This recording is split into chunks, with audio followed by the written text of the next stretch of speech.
Hello, I'm Jim Wolf. I'm a licensed marriage and family counselor in the San Francisco Bay Area.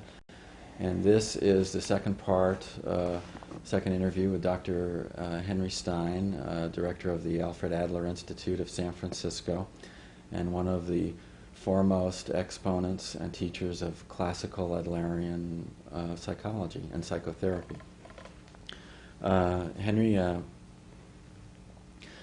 we finished up the last interview beginning to discuss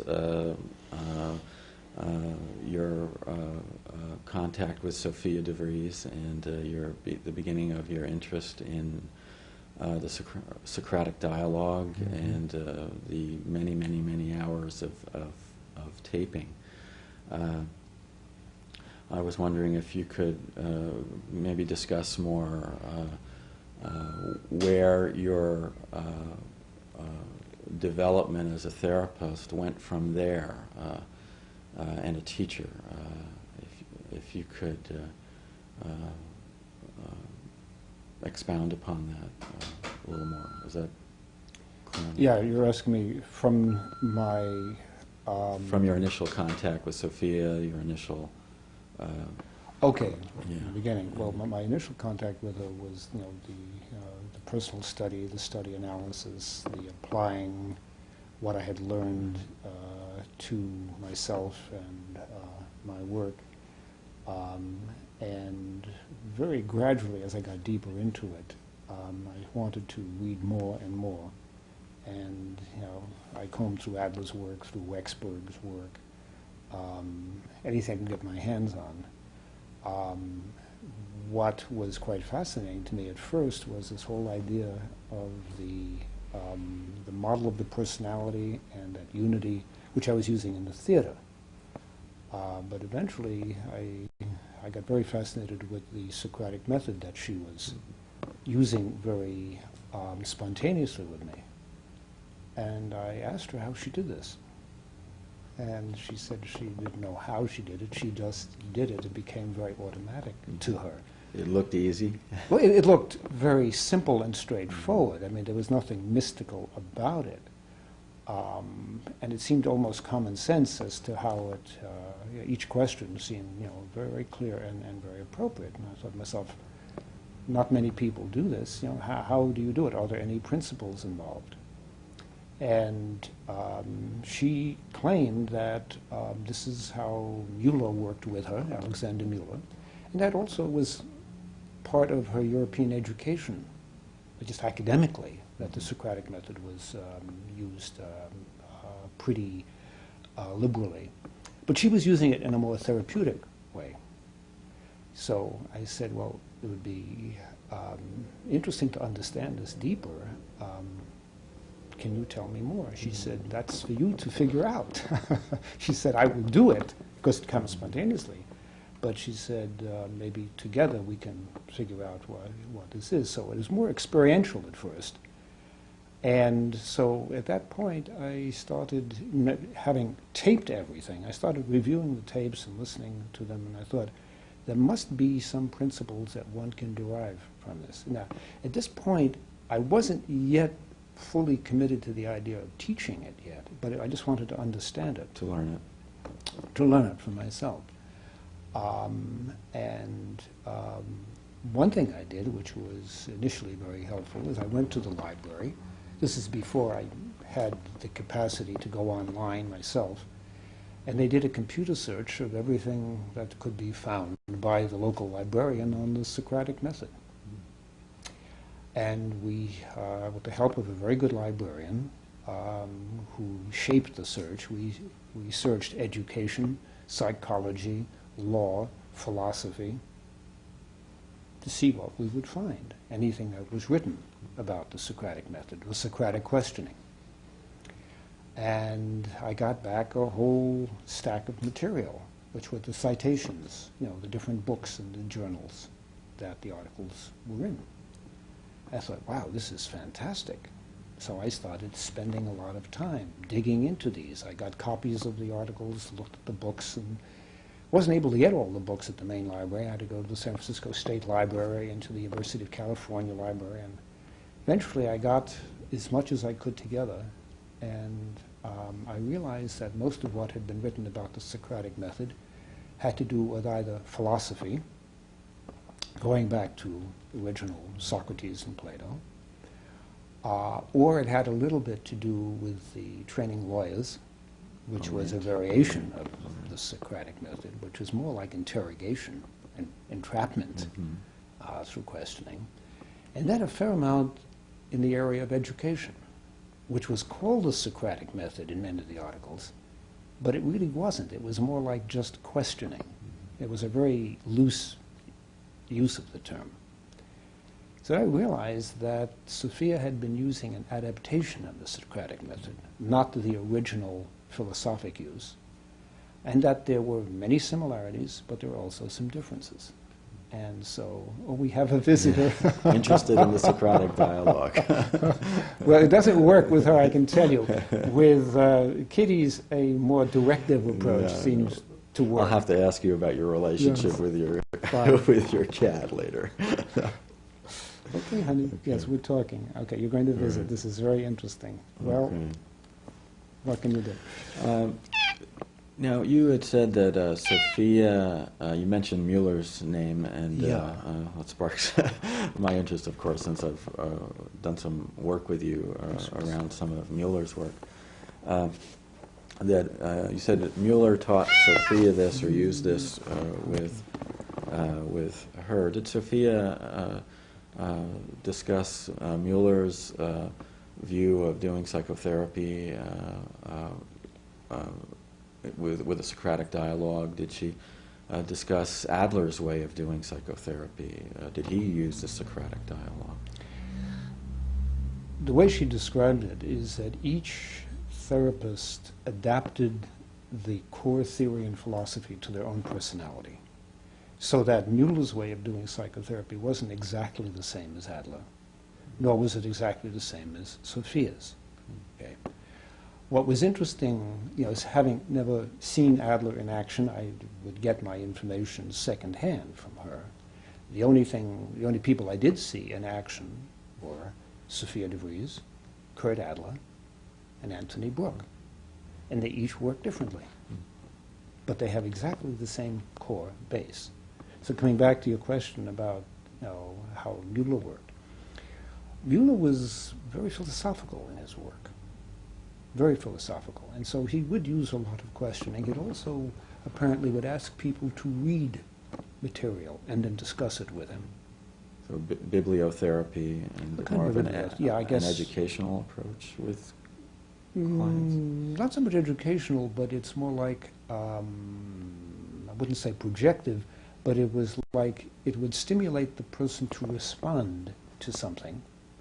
And on the basis of that, finding out more about why they thought about that and why they felt the way they did and what was maybe really meant by the author. Apparently this was, not he'd use this with every person, but apparently it was something he did with people because it was maybe interesting to him and suitable to them. Now, one thing to remember is that Adler, in many cases, because he traveled a lot, was not always to do sustained long-term therapy with people. So a lot of his work was more abbreviated. In other words, he would sit down with somebody and get to the point very rapidly. Sort of the original brief therapist, and are you implying that? Well, not in the sense of brief therapy today, which works usually on symptoms and behavior, but Adler's brief therapy was a quantum leap in brief therapy because it got to the heart of the matter very rapidly. I mean, if you consider Adler was essentially a genius, a therapeutic genius. He could do very quickly what might take us much longer to achieve. Part of it was his character, part of it was his deep insight, and his ability to make contact. And also was the fact that he wanted to help a lot of people and had contact with a lot of people. So he shaped his technique, I think, in part to deal with that. Yet there are other cases where he went on for a long, long time with people when he had the opportunity for that contact. I would say that probably his work was a mixture of Socratic and directive or didactic, depending upon what the person needs. Sophia was the same way. I mean, although she was very Socratic, that was not all she used. What else did she do? When she Well, she would be, sometimes she would be very directive with somebody. Very directive. I remember her dealing with an abusive parent. And she would, say to this person, this is wrong. This is definitely wrong. You must stop doing this. And she did it with an authority that was substantial, not with a severity, but authoritatively. but very authoritatively. I mean, she might initially have asked him, do you think it's right? And it probably was evasive. And she gave him a chance to acknowledge that. But, there was a kind of an adaptability to what was needed. And, in one case, you may need to be an advocate of the child and protect the child, rather than just be very diplomatic with the parent at that moment. So, the Socratic method doesn't solve every issue. It's a preferred way of working, and very effective. How do you think it, in your view, obviously favor this, or it suits you. Mm-hmm. How do you think this method compares, say, with other methods or other techniques today about other psychologies? I mean, there's still Rogerian psychology. Now there's narrative therapy that seems to be very popular today. I think it's more of a storytelling technique. I may not be doing narrative therapy service with that short description, but Yeah. Well, I'm not intimately familiar with all the techniques in narrative therapy. I will say that my impression is that there are some therapies that are very indulgent with clients. what do you mean? They give the client initially, I would say, a necessary feeling of acceptance. But when there is no guidance towards what might be, in a sense, a better way. By better, I mean, learned psychology is a psychology of values. We have clearly defined what, in fact, is what we say is healthier or more productive or more useful for people. When we talk about cooperation and social interest, we're not saying that every form of functioning is equally valid. So we're not saying that selfishness is as valid as altruism. So what we tend to do is we will accept a client, but then begin to question the client. And our questioning has a direction to it. The direction is, what are the consequences of acting a certain way, of feeling and thinking a certain way? And does this really help you? Does it help other people? And is it right? Is it the best way? Is there a better way? And that implies values. So there are some therapies that do not do this. And in one respect, I think they miss a great opportunity. You're really talking about the philosophical side of Adlerian psychology. I think I remember Sophia saying once there's the educational, psychotherapeutic, and philosophical aspects to Adlerian psychology. One of the questions or areas I wanted you to talk about was the philosophical side of Adlerian psychology, how this has influenced your own life and your work. Could you address that? Yeah, I think very early in my life I did a lot of questioning. I remember even in Hebrew school questioning the rabbi and questioning my Hebrew teacher, which was generally appreciated, but not always. I perhaps could be a little bit of a wise guy at that age. Okay. Like pre-bar mitzvah thinking, I guess you could say.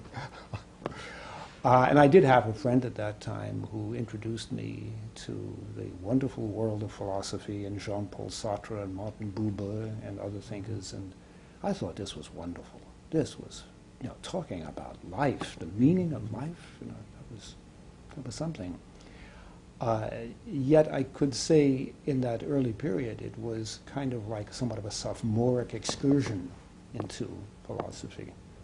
But it actually, that appetite never left me. And it wasn't until, I remember when I was in the theater, at one point I was selecting the plays of various playwrights because of their content and sometimes philosophic implications.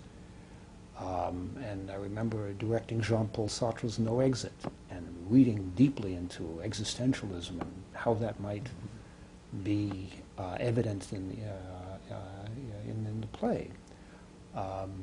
So philosophy was sort of somewhere perhaps in the background of my life. But it wasn't until I discovered Adler that I realized that philosophy and psychology was so intimately mixed together. And I began to realize that here was what I considered a living philosophy, or a philosophy to live by, which wasn't something you took just on basic faith. It was very logical. But also had the right feeling to it. It was inspirational. I could not argue against it once having understood it. And then Sophia helped me realize that psychology and psychotherapy was not just relieving symptoms, it was not just changing behavior, that one could go much deeper than that, and that one could actually change one's whole outlook on life and the meaning of life. And indeed, for depth psychotherapy, one really had to do that. And that really led to the issue, eventually, as I decided to become a therapist, what I had to do personally in order to be an Adlerian, or a classical Adlerian psychotherapist, which was that I really had to bring my philosophic views to some degree into parallel with that. What could maybe you could address that? What was that like? Was that difficult, or were you already on track? Sometimes I think people who are interested in Adlerian psychology already, in some ways, are drawn to those values in Adlerian psychology. Many are, and that is very good, and it's very positive. But I can call in my own case, although I was initially drawn to Adler's ideas, I was not fully aware of the contradictions within myself between what I was wanting to believe in and how I was actually behaving. And that took a dialogue, that took another person who could see into me and point out in a friendly way what I was doing and what I thought I was doing and what that really meant and what I wished I would be or wished I could do and what I might have been doing. That isn't always comfortable, but it was necessary for me to gain a sense of congruence so that what I was saying really was reflecting what I was doing. I know there are some therapists, even Adlerian therapists, who are very bright, who are very experienced, but and I've seen this at times to my dismay in terms of the demonstrating work, that their character does not reflect the philosophy that they're talking about. It's just they haven't done their homework, they haven't conquered their own lifestyles, as it were. And I think to myself, any sharp student will certainly notice this and question it. However, an insecure client might not. Well, how does, is there something you pick up in a person's attitude, or I'm sure you have to listen to them in depth when you talk about it, Adlerians who you don't feel have really worked on themselves. How does this manifest itself, and what might somebody need to do to get on track? I'm sure there's a study analysis, but am I being clear on my question? Yeah. How does that manifest itself, say, in how a person does therapy, or conducts a parent education workshop, or even conducts one's personal life? Good question. Sophia used to say to me that when you're doing therapy, the minute you sit down with a client, you have to empty yourself. You have to let go of yourself completely. At first, I wasn't quite clear what that meant. But it also means that one has to have the ability to let go of oneself. There are some lifestyles that do not permit this. The person holds on to himself or herself. They draw attention to themselves. They want to dominate. They want to show how wonderful they are. Or they work out something of their own, but they do not serve the client. So the ability to let go of oneself completely in therapy and serve the needs of the client requires that one has to know what would work against that.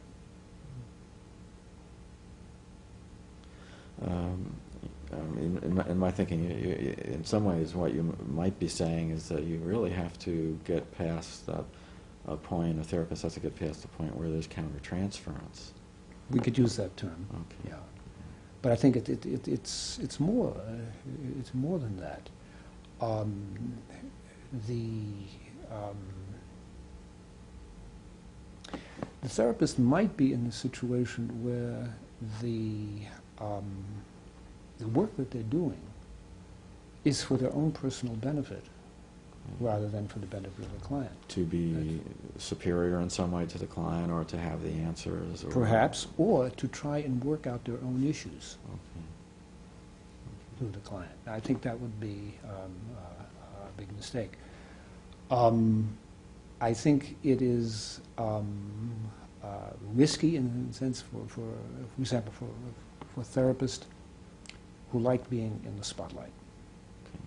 That's a term you've often used. Yeah, because I've seen this, particularly in demonstrations at conventions, where it's very apparent that the therapist is feeding their own need for showing what a wizard they are, or amusing the audience, or drawing attention to themselves, and not really fulfilling the needs of the client at the moment. I think it's unfortunate, but I think it's fairly common, because if the person who trains you doesn't overcome their own lifestyle issues, they simply say you have to be aware of it, and that's enough, keep it under control, then it sets an example for the students who think, I don't have to go any further. Well, this is one thing in my time I've spent with you, is that you've always emphasized, as Sophia did, personal study analysis. And this has been a crucial part of the training that you do. Eventually, somebody who is interested in Adlerian psychology really has to do a study analysis. Could you talk about your experience in training therapists, and a little bit about study analysis, or what you see people needing to do, your personal experience, without breaking, personal confidentialities, of course, including mine. Well, it was interesting. Anthony Brooke had a very good comment about this. And he said, Adlerian psychology is sort of different than some other therapeutic approaches. He said, in some therapies, you can go into training and come out exactly the same person when you're done. What you've gained is a body of knowledge, a series of techniques, and a certain skill, but you're the same person. He says that's not true in Adlerian, classical Adlerian training, because it has a deep, at best, if it's correct, it has a deep effect upon one. One could almost say that the objective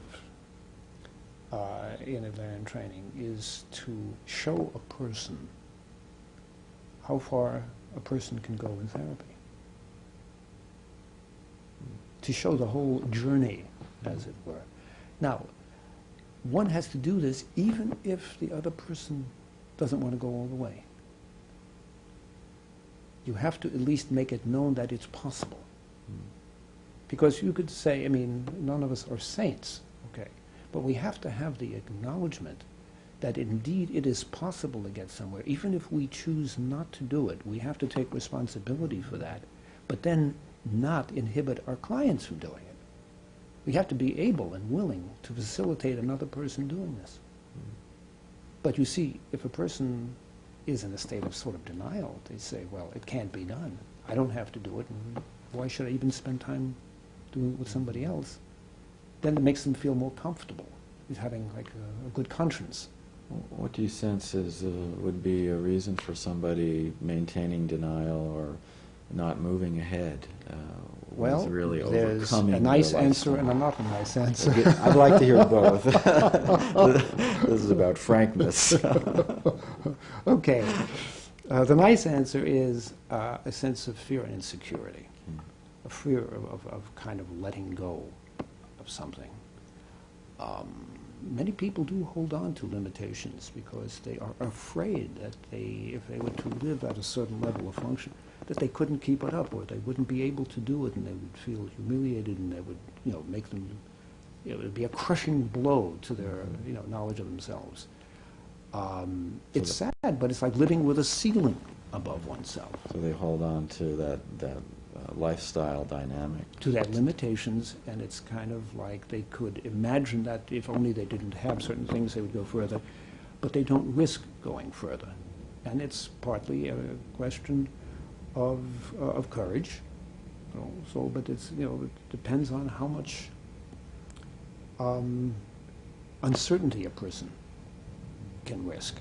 Because in a sense, particularly as you, for example, take on certain projects, there's some projects which, you may think, wow, this is something, can I handle it? Now, if you get stuck in can I handle it, you don't go anywhere. But if you focus on is it necessary, what the hell, if I can't handle it, I'll learn how to handle it, or somebody will help me handle it. I mean, then you keep going. Okay. It's interesting, right? You used the word uncertainty. Somewhere I read that Adler defining maturity as developing a tolerance for uncertainty, and so you're really talking about a maturity process in some It's way. a maturity process, but also, I would take it even further. This is sort of adding what Sophia had told me and what I've read from Maslow, and that is, it's not just tolerating uncertainty, it's preferring it. Preferring it. Preferring Okay. it. Well, okay. Yes, okay. you look surprised. Okay. Well, hey, that was my first reaction. I remember talking to Sophia about it. I say, preferring uncertainty? Okay. She said, yes, you can learn to love it. You're preferring I said, a challenge. the challenge, and in a sense, not wanting to have a sure thing. I mean, we constantly deal with people who want guarantees of success. What a boring way to live. Okay. But to take on the right challenge with a degree of uncertainty, not to take on something foolish, totally beyond you, but just the right degree of uncertainty that adds a sort of a flavoring to it. That's what's important. Now, there was another question I think we sort of got a little away from. Well, there's a lot of directions we could go in. Just in getting back to the training of an Adlerian psychologist, which is a psychotherapist, which has been your main thrust, I think. Oh, wait a minute. Excuse me. You had expressed an interest. You asked for the nice and not nice. Oh, the not nice. Okay, the not nice answer. I know what's appealing to you, Jim. And Okay. I'd like to fulfill that. That's sort of stuck in my All right, the mind. not nice answer. You want the not Okay. nice answer? Yeah. Okay. The not nice reason why some people don't do this is arrogance. Okay. All right. Why should I have to come off a certain level of my own self-importance? Okay. I'm fine the way I am. I am perfect the way I am. Okay. Rather than recognition of there's maybe some improvement that you could make. Okay. That's, Okay. well, I don't know if that's a not nice answer or simply just a truthful, to the point answer. But my next question was similar in the same vein that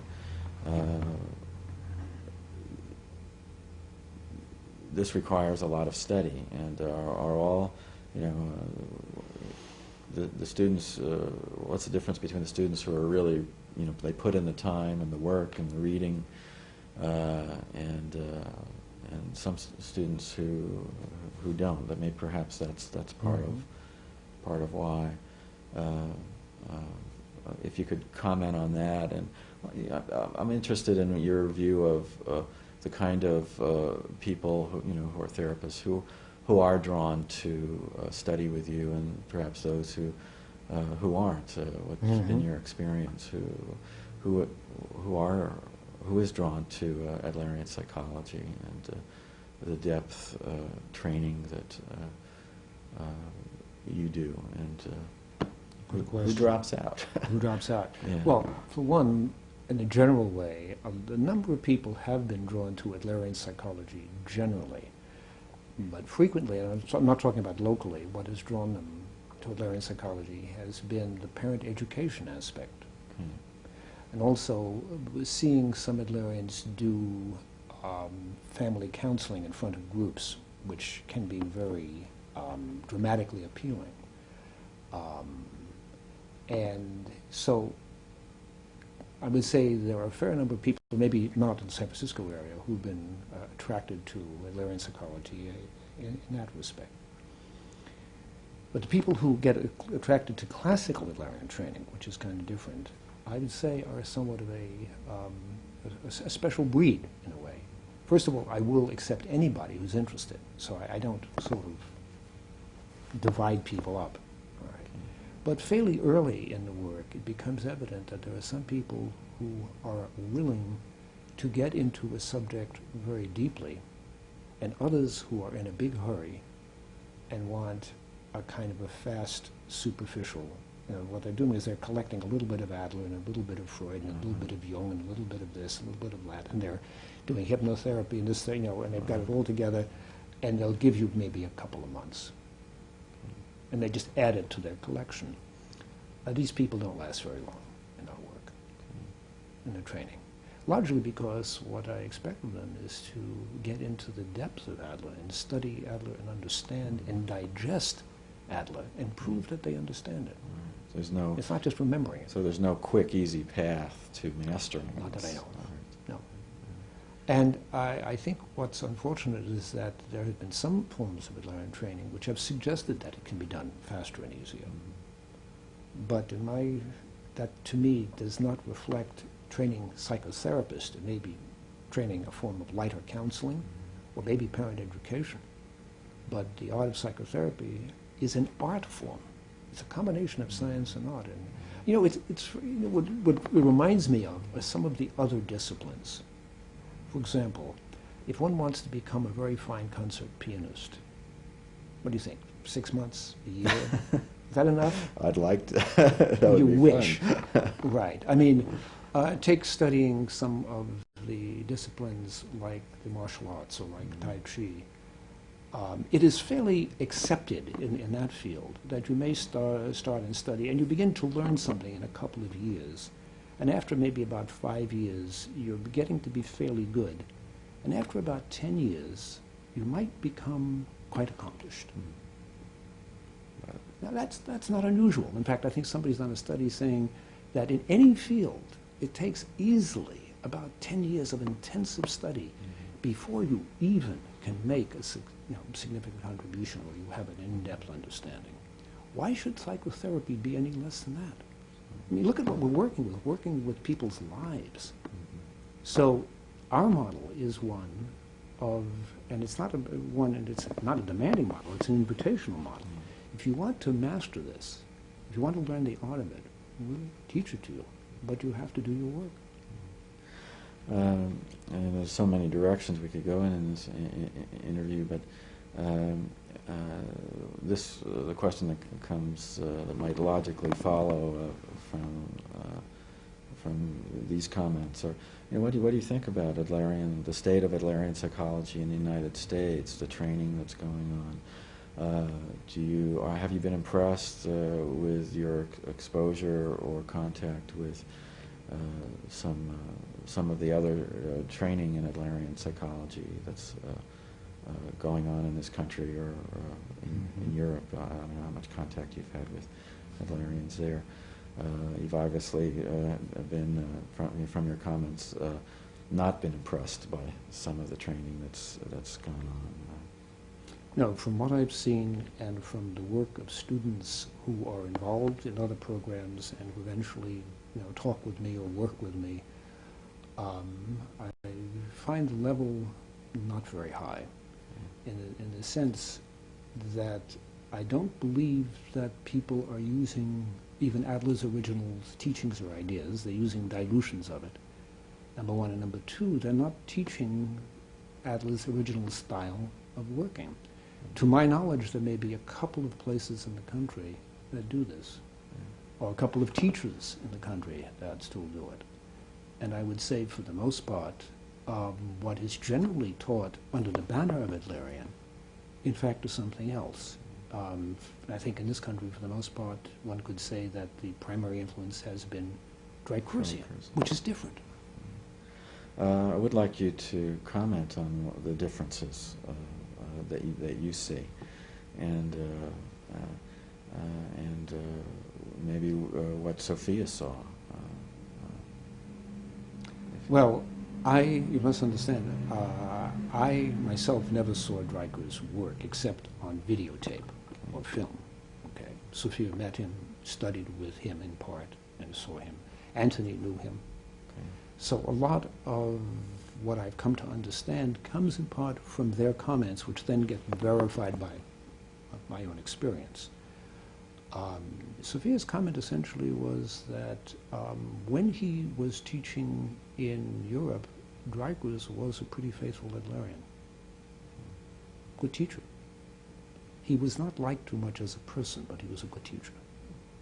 He had what do you mean he was not liked too much? He as a had person? apparently a kind of a Prussian army officer attitude, which was not as appealing as a Viennese,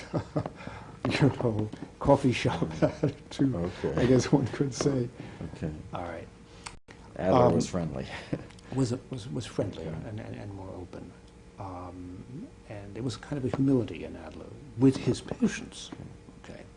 But this is Sophia's point of view. Sophia's point of view and Anthony's point of view, but what she did claim was that after Adler's death, Dreikur's sort of brought himself more into the spotlight and had an idea about being able to improve on Adler. And so what he did was he kind of simplified it. He systematized the approach and also gave people the impression that he could teach them this approach very rapidly. Consequently, what he offered was a dilution of Adler's ideas. If you read Dreikur's and you read Adler, you see I see a substantial difference. It's not that Dreikur's writings about theory are wrong. It's just that they are at a different level. They're not bad as beginning writings, but they don't really suggest the nuances and the depth and the range of the work. And some people who read Dreikur's may feel, now I know it. No, they don't know it. They just have begun to know it. The other thing was the technique of therapy. Dreikur's, by his nature, was quite a brilliant diagnostician, but he was a very impatient therapist. And he began to suggest, partly I would say as a result of his own limitations, that therapy could stop at the end of interpretation. That all you had to do was to almost systematically unveil the lifestyle and then hand somebody essentially the story of what they were doing wrong. And the work was practically done. Now, next, kind of thing. Now, this was a technique he taught to a lot of people, and frankly, it's not too difficult to teach this. There's no artistry required in this. Logic, yes, but very little artistry. So the technique, I'm sorry. Oh, well, I was just perhaps playing the other side. Well, what's wrong with that? What's wrong with being very direct and to the point with someone? Especially in this age of brief therapy. If you have somebody who is feeling insecure, if you have somebody who is suffering from inferiority feelings, the last thing in the world they need to know in 3 or 4 or 5, 6 sessions is a list of what's wrong with them. Because? Because they're not ready for it. They haven't been built up. They haven't been encouraged. You haven't made the relationship. They haven't conquered anything. They haven't felt an increase in their self-esteem where they can tolerate this. What they've heard is the brilliant professor, therapist, telling them what's wrong with them. I think at times this is borders on cruelty. But it makes the therapist seem awfully smart. So it's a matter, I would say, of sensitivity to the client's needs at the moment. Clients need to be built up and connected with a therapist before they get insight into the life. The lifestyle is not something you slam in somebody's face. So you're really saying maybe the words that come to mind are empathy and encouragement, real contact. Yeah, exactly.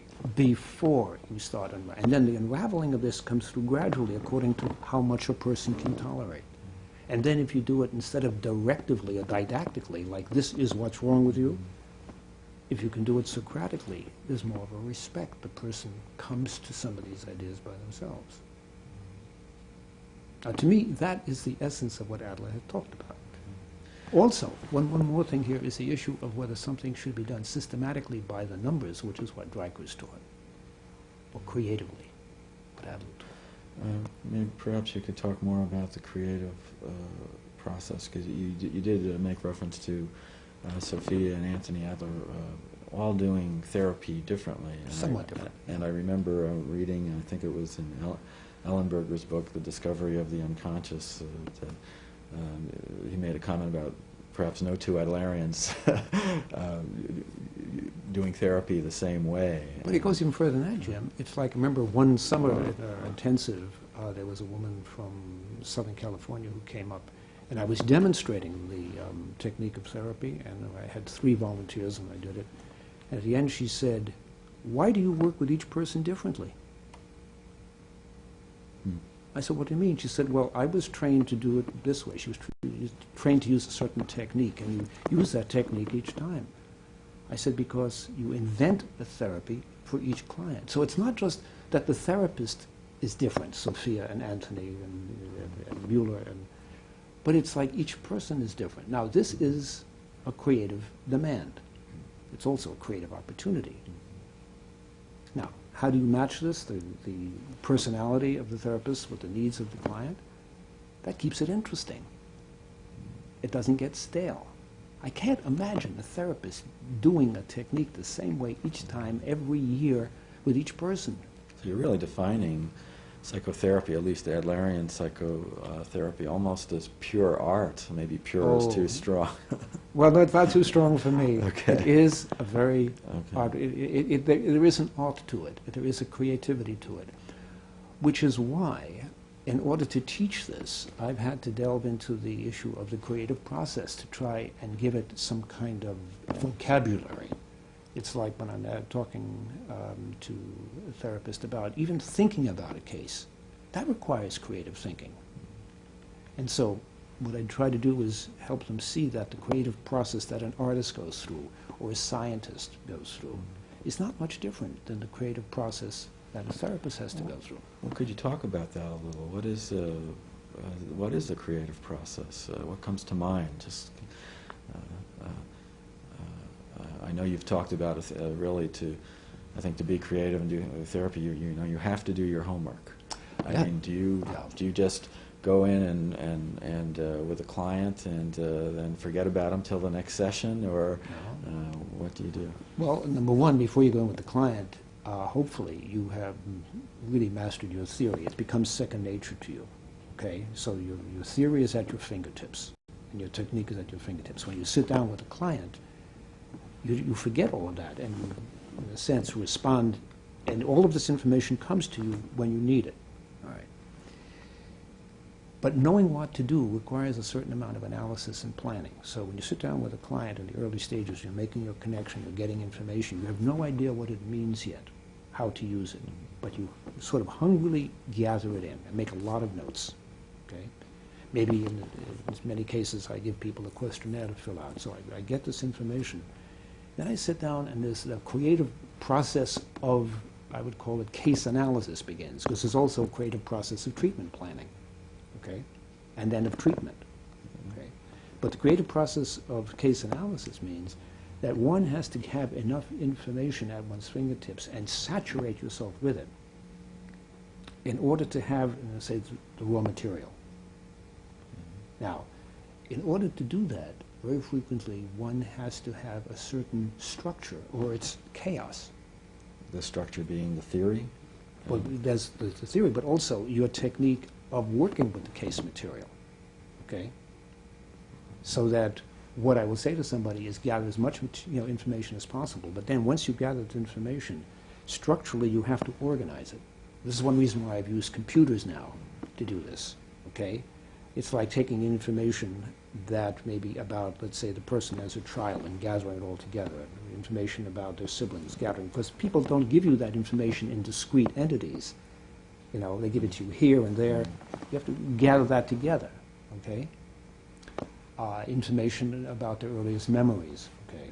So once you have that fund of information and you organize it, it's manageable. It's like putting piles on your desk, as it were, all right?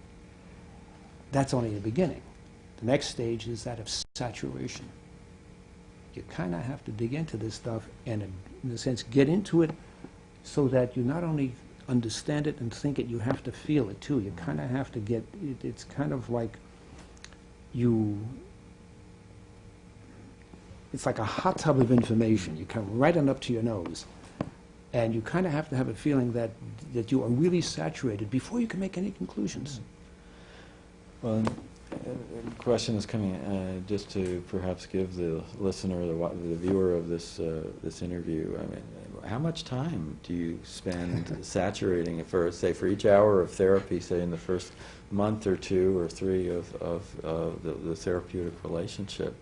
How much time did you spend? Well, I can't tell you exactly in total numbers. I can tell you I put in as much time as it takes to come to my conclusion. So I would spend a lot of my free, so-called free time, especially in the early stages of a case, working on that case. I have maybe, a person has come in and maybe spent 2 hours of interview time and filled out a questionnaire, okay? I might, and this does not sound very efficient in terms of profit making or time efficiency, all right? But I might spend easily that much time or more, if I can, working on that case. Now, some cases don't require it, that they are very clear right in front of you. I'm talking about a complex case, all right? I mean, there's some cases where it's almost evident right in front of you, so you don't do that much work. But this is more an example of a tough case that you can't quite get your hand on, or that it looks like it's going to be a fascinating. It's sort of like, the image I have here is of Sherlock Holmes. Sherlock Holmes. If you've ever watched Jeremy Brett play Sherlock Holmes, you know what I mean. He kind of sits there and he waits for a great case to come, and then he gets mobilized, and he can't wait to jump into that, and he drops everything and he goes for it, and Dr. Watson comes trotting behind. It's like, here, wow, a new case. You know, you get deep into it, and there's a mystery here that needs to be solved. So it might take many hours. But you know, what's interesting is that why would a person keep doing this again and again? Because it's fascinating. Absolutely fascinating. I mean, I'd rather do that than read certain books or do a crossword puzzle or watch television. But I do stop my work and I do these other things. But it's like, once you get into it and you realize that there are these, you know, somewhat predictable stages of getting that information together, organizing it, saturating yourself, and then you let go of it. You let it incubate. And you go and you do other things. I remember at times when things would come to me was when I was working on my motorcycle. Doing purely mechanical, just changing the oil, things would come to me. The connections would be made. Connections would be, I just let it incubate. Or I know that if I'm very relaxed, these things will come to me. This as I'm listening, and the energy, the enthusiasm you're talking about, it's it's almost totally involved process. You involve You're right. involve yourself. I think it's a good point, because some people may think that case analysis is largely an analytic process. And they're partly right. But one of the things I discovered, and this was very difficult to kind of get through this point, and I was watching Sophia go through it, and I couldn't quite figure it out until finally it came to me, and that is, there is an analytic part of it where you have a lot of information, and then, you know, at some point comes this intuitive leap, and you think, well, how do you get to the intuitive leap from all this analysis there? And I realized it had to do with feeling, which is, not only do you kind of get in and saturate yourself with information, then you have to permit yourself to go into a feeling mode, which is non-analytical. And this is based on the premise, I think it was Paul Violette and Gray, I think those are the authors, who claimed that feelings organize thinking. Interesting concept. And it seems to have been a kind of a point of leverage as to get from the analytic to the intuitive side of case analysis. And that is, if you get it, and I sometimes find this, if I'm sort of stuck when we're doing, let's say, group case seminars, and a lot of information coming out, a lot of information, and I think, wow, this is a tough case, and we're just kicking it around and guessing and trying to figure out what's going on. I think to myself, I don't quite understand it, I can't analyze it, and what I do is I back up, and I just go into, I guess it maybe looks like I'm in a trance, but I'm not. But I'm just trying to absorb a lot of feeling from that case, okay? Just at a feeling level. And I trust that the absorption of feeling will organize the material that's already, shall we say, known, partly analyzed, but that you can't come to a logical conclusion. And the reason that you can't, I think, is that you can't use common sense to bridge a client's private logic. Okay. You kind of have to run parallel into their private logic. And their private logic is largely, in a sense, dictated by forms of intoxicated thinking. Their lifestyle. And Their lifestyle, their goal, and the element of thinking as a way of fooling one, or feeling as a way of fooling oneself and intoxicating oneself. The therapist, if they don't get closer, can't quite appreciate this deviant form of thinking and feeling, because you're trying to be logical. Now, I have bad news right now, is that we're out of time. And I wish we had, the tape would run longer, because I've really enjoyed, especially this part of. Well, you can see I'm enjoying it too. You're enjoying it too. I'm having a wonderful time. Okay, so thank you very much, and we'll see if we can do this again. Okay.